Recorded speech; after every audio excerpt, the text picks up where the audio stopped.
16 নম্বর sentence.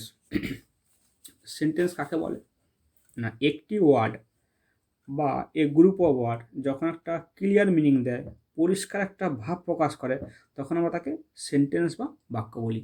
তাহলে একটি word বা এ গ্রুপ অফ ওয়ার্ড যখন একটা পরিষ্কার মিনিং দেয়, একটা ক্লিয়ার মিনিং দেয়, তখন তাকে আমরা সেন্টেন্স বা বাক্য বলি। তাহলে একটা ওয়ার্ডেও একটা সেন্টেন্স হতে পারে, আবার কতগুলো গ্রুপ অফ ওয়ার্ড পাশাপাশি হয়ে যদি একটা মিনিংফুল অর্থ দেয় তাহলেও সেন্টেন্স হতে পারে।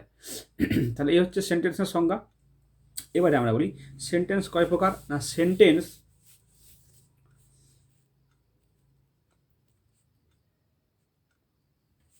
Sentence 5।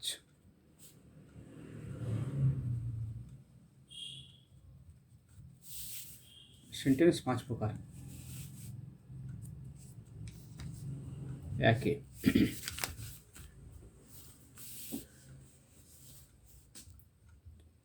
Assertive sentence,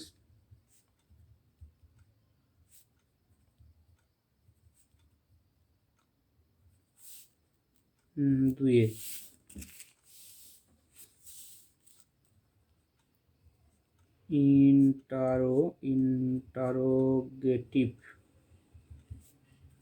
interrogative sentence, তিনে imperative sentence,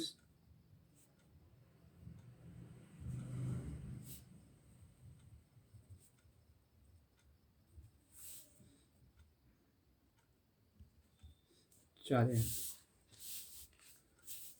assertive sentence, interrogation, imperative, optative sentence,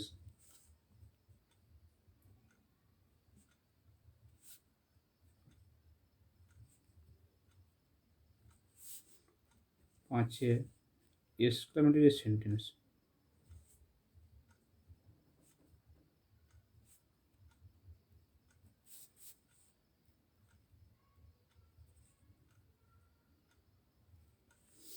sentence.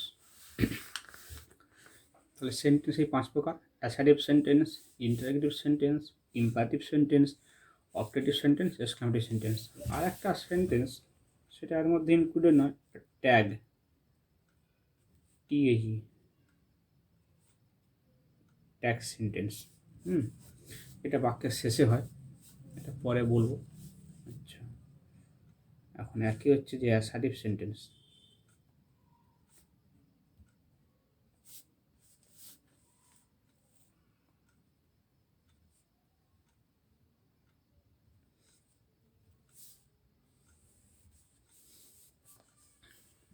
পরপর করে সেন্টেন্সগুলো আমি করব।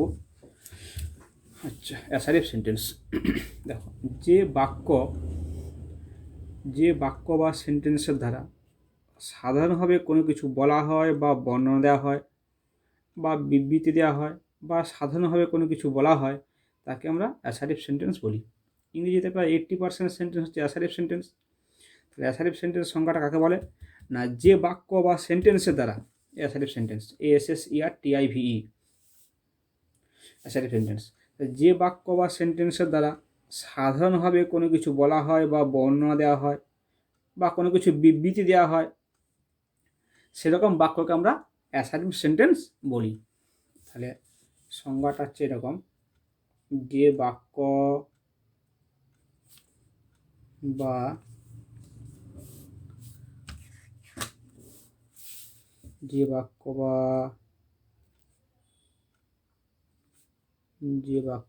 সেন্টেন্সের দ্বারা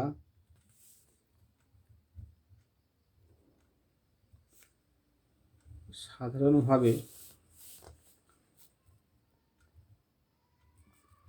কোনো কিছু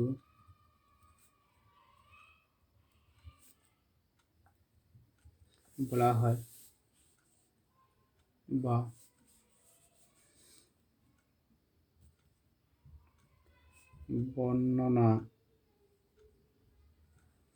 বর্ণনা দেওয়া হয় অথবা কোনো বিবৃতি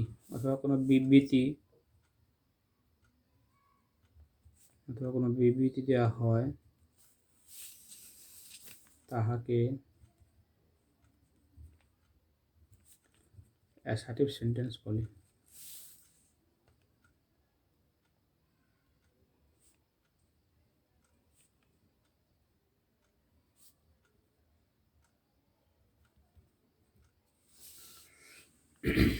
তাহলে যে বাক্য বা সেন্টেন্সের দ্বারা সাধারণভাবে কোনো কিছু বলা হয় বা বর্ণনা দেওয়া হয় অথবা কোনো বিবৃতি দেওয়া হয় তাহাকে অ্যাসার্টিভ সেন্টেন্স বলে।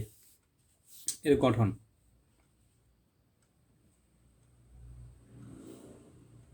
Subject plus verb plus object বা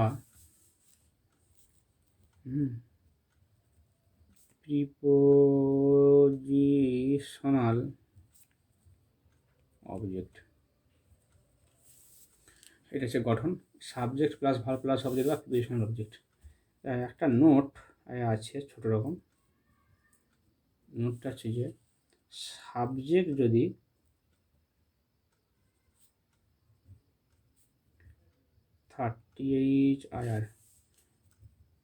থার্ড পারসন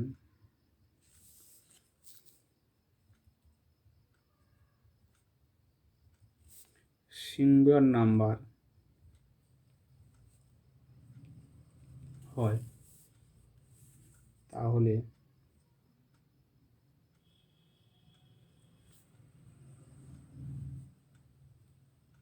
ভার্বের সঙ্গে এস বা ইএস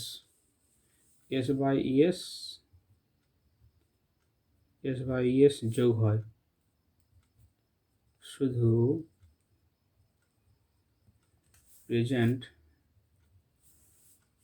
প্রেজেন্ট ইনডিফিনিট টেন্সে বেরোয়।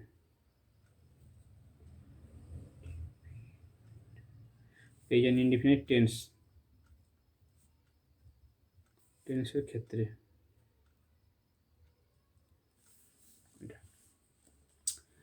অ্যাসার্টিভ সেন্টেন্সের গঠন কিটা না, অ্যাসার্টিভ সেন্টেন্সের গঠন হচ্ছে subject plus verb plus object বা প্রিপোজিশনাল অবজেক্ট, এটা হবে। আর নোটটা আছে সাবজেক্টটা যদি থার্ড পারসন সিঙ্গুলার নাম্বার হয় তাহলে ভার্বের সঙ্গে এস বা ইএস হয় শুধু প্রেজেন্ট ইনডিফিনিট টেন্সের ক্ষেত্রে। আমি এবারে গোটাকে বাক্য দিয়ে এর উদাহরণটা বুঝাবো যে অ্যাসার্টিভ সেন্টেন্স কীভাবে গঠিত হয়। ওকে।